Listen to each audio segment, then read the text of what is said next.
Hello friends, welcome to খেল দুনিয়া। Durand কাপের দ্বিতীয় ম্যাচে গোলের বন্যা মোহনবাগানের।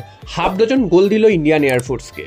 তো আজকের ম্যাচটা কিন্তু ছিল মোহনবাগানের জন্য খুবই গুরুত্বপূর্ণ, কারণ ইস্টবেঙ্গল ডুরান্ড কাপের পরপর দুটো ম্যাচ জিতে গ্রুপ টপ করেছিল। তো এই জন্য মোহনবাগানকে কিন্তু আজকের ম্যাচটা জিততেই হতো, এবং মোহনবাগানের রিসেন্ট পারফরমেন্স কিন্তু একদমই ভালো ছিল না। বিশেষ করে আগের ম্যাচটা যেটা ডুরান্ড কাপে খেলেছিল মোহনবাগান, কোনো রকমে একটা গোল মাত্র করেছিল, এবং সেই খেলায় কিন্তু একদমই হতশ্রী ফুটবল খেলেছিল। তো সেদিক থেকে দেখতে গেলে আজকে কিন্তু খুব ভয় ছিল, কারণ আজকে কিন্তু অনেক প্লেয়ারেরই ডেবিউ হবে যারা কিন্তু এর আগে মোহনবাগানের খেলেনি, এবং যাদের ডেবিউ হবে তারা কিন্তু একেবারেই প্র্যাকটিস করার সুযোগ পায়নি। কেউ 2-3 দিন প্র্যাকটিস করেছে, কেউ 4-5 দিন প্র্যাকটিস করেছে। তো এর মধ্যেই কিন্তু টিমকে সেট করে নিয়ে নামাতে হতো মলিনাকে, এবং মলিনারও আজকের ফার্স্ট ম্যাচ ছিল। তো সমস্ত মোহনবাগান সমর্থকদেরই একটা কিন্তু চিন্তার ভাঁজ ছিল যে কি হবে আজকের ম্যাচটা, মোহনবাগান কি উতরাতে পারবে। যদি আজকের ম্যাচটা কোনোভাবে স্লিপ করে যায় সেক্ষেত্রে কিন্তু ডুরান্ড কাপে অনেকটাই পিছিয়ে পড়বে মোহনবাগান, এমনকি পরের রাউন্ডে যেতে পারবে কিনা সেটাও কিন্তু একটা সন্দেহ থেকে যেত।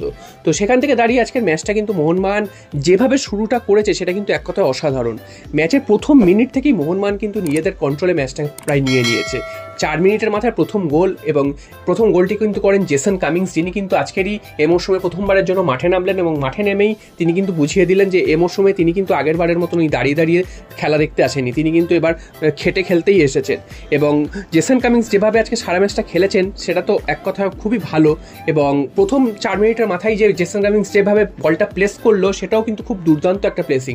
এবং 10 মিনিটের মাথায় কিন্তু মোহনবাগান দ্বিতীয় গোলটাও পেয়ে যায়। টম অ্যালডার্ট তিনি কিন্তু গোল করে যান, একটা ফ্রি কিক পেয়েছিল, ফ্রি কিক থেকে হেডে কিন্তু গোল হয়ে যাচ্ছিল, কোনো রকমে গোলকিপার বাঁচিয়েছিল, এবং টম কিন্তু একদম সুন্দরভাবে নিখুঁতভাবে জালে জড়িয়ে দেয়। তো ওইখান থেকে গোল করাটাই কিন্তু স্বাভাবিক ব্যাপার, টম কিন্তু সেটাই করেছে। এবং 10 মিনিটের মধ্যে 2 গোলে এগিয়ে যাওয়ার পর কিন্তু পুরোটাই কিন্তু মোহনবাগানময় হয়ে গেছিলো খেলাটা। এবং তারপর কিন্তু ইন্ডিয়ান এয়ারফোর্স জাস্ট মাঠে উল্টো দিকে কোনো প্লেয়ার থাকতে হবে সেই কারণে তারাই নেমেছে, কিন্তু তাদের মধ্যে কোনো না আছে পাস খেলা, না কিছু তারা কিন্তু করতে পারেনি, শুধু ডিফেন্স করছিল এবং কোনো রকমের বলগুলো কিন্তু ক্লিয়ার করছিল। এবং ম্যাচের 20 মিনিটের মধ্যে কিন্তু মোহনবাগান প্রায় 5-6 গোলে এগিয়ে যেতে পারতো, তাও সেইগুলো কিন্তু মোহনবাগান নিজেদের ভুলেই কিন্তু কনভার্ট করতে পারেনি। এবং তারপর কিন্তু ম্যাচের তৃতীয় গোলটা আসে, সেটা কিন্তু লিস্টান কোলাসো করে, তিনিও কিন্তু দুর্দান্ত একটি গোল করেন। লিস্টান কোলাসো অনেকদিন পর আজকের মাঠে নেমেছেন, তো তিনিও এসেও কিন্তু দুর্দান্ত গোল করেছেন, সেটা কিন্তু বলতে হয়। তো ম্যাচের প্রথমার্ধে যদি 3টে গোল হয়, দ্বিতীয়ার্ধেও কিন্তু 3টে গোল হয়েছে। প্রথমার্ধের শেষে কিন্তু মোহনবাগান 3-0 গোলে ফেরে, সেখানে কিন্তু কম করে 6-7 গোল হতেই পারত। এবং দ্বিতীয়ার্ধের শুরু থেকেও কিন্তু সেই একই খেলা, একই মোহনবাগানের খেলার ঝাড়, এবং প্রথম থেকেই কিন্তু আক্রমণ শুরু করে। উল্টো দিকে কিন্তু ইন্ডিয়ান এয়ারফোর্স প্রায় দিশেহারা হয়ে যায়। তো এই সময় কিন্তু মোহনবাগান বেশ কিছু প্লেয়ারদের কিন্তু অদল বদল করে, এবং যারা বিদেশিরা রয়েছে তাদের প্রত্যেককেই প্রায় ডেবিউ করে দেয়, জেমি ম্যাকলারেন ছাড়া। আর আজকের তো দিমিত্রি পেট্রাথোস সবে সকালবেলা এসছেন, তো তিনি কিন্তু আজকের মাঠে নামেননি, আর তো তারা কিন্তু গ্যালারিতে ছিলেন।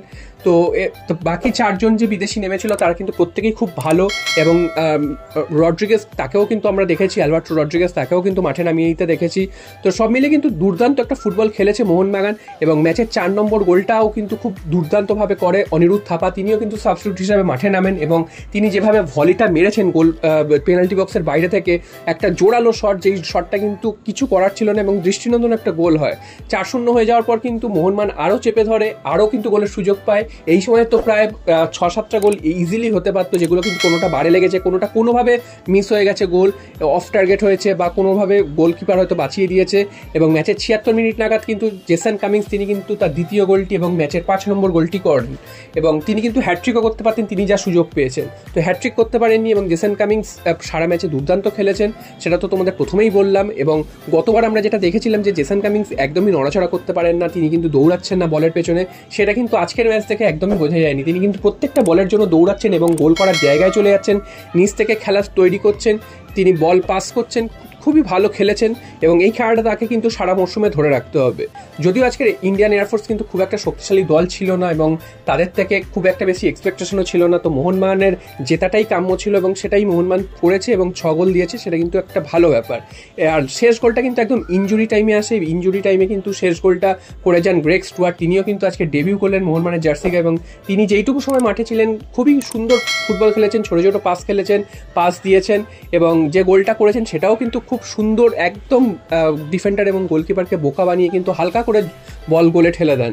তো সব মিলিয়ে হাফ ডজন গোলে কিন্তু মোহনবাগান আজকে জিতে মাঠ ছাড়লো। তো হাফ ডজন গোলটা বড় কথা না, কারণ এই দলের বিরুদ্ধে 6 গোল 7 গোল 8 গোল যত গোলই হোক সেটা কিন্তু খুব একটা বড় ব্যাপার না। বড় ব্যাপার এটাই যে এতগুলো প্লেয়ার এই যে আজকে ডেবিউ করলো এবং তারা কিন্তু খুব একটা বেশি প্র্যাকটিসের সুযোগ পায়নি। যেই ভয়টা সবাই পাচ্ছিল যে প্রি সিজন না করার জন্য যে মোহনবাগানের চোট আঘাতের একটা সম্ভাবনা হতে পারে, সেইটার একটা ভয় ছিল। তো সেই ভয়টা থেকে আজকে দূর করতে পেরেছে এবং আজকে কিন্তু কারোর চোট আঘাত সেভাবে লাগেনি। আশিক কুরুনিয়ানকে কিন্তু আজকের অনেকদিন পর দেখা গেছে, যিনি কিন্তু আগে প্রায় একটা সিজন পর প্রায় খেলতে এসছেন। তো সব মিলিয়ে কিন্তু আজকের মোহনবাগান ওভারঅল কিন্তু দুর্দান্ত ফুটবল খেলেছে এবং এটা কিন্তু একদম বলতেই হয় যে আগামী ডার্বির আগে মোহনবাগানের একটা আত্মবিশ্বাসও বেড়ে গেল, কারণ ডার্বিতে কিন্তু মোহনবাগানকে ইস্টবেঙ্গলের মুখোমুখি হতে হবে, যেই ইস্টবেঙ্গল কিন্তু অন্য 3-4 বছরের ইস্টবেঙ্গল নয়। এবারে ইস্টবেঙ্গল কিন্তু খুবই ভয়ঙ্কর এবং তারা যেভাবে খেলছে, তারাও 2টো ম্যাচ জিতেছে। তো সেখানে জিততে গেলে কিন্তু মোহনবাগানকে এই ফুটবলটাই খেলতে হবে। এছাড়াও কিন্তু আজকের সাহাল আব্দুল সামাদ, তাকে আলাদা করে বলতে হয়, তিনি যে পাসগুলো করেছেন সেগুলো কিন্তু খুবই দৃষ্টিনন্দন এবং তিনি কিন্তু গোলেরও সুযোগ পেয়েছিলেন। একটুর জন্য তার শট কিন্তু পোস্টে লেগে বাইরে যায়। আর সুহেল আহমেদ ভাট, তিনি আজকের গোল না পেলে তিনি কিন্তু সেই প্রত্যেক দিনের মতন আজকেরও উজ্জ্বল, তিনিও কিন্তু গোল পেতে পারতেন, অনেকবার গোলের জায়গায় পৌঁছে গেছেন, একটুর জন্য তিনি কিন্তু মিস করেছেন গোল।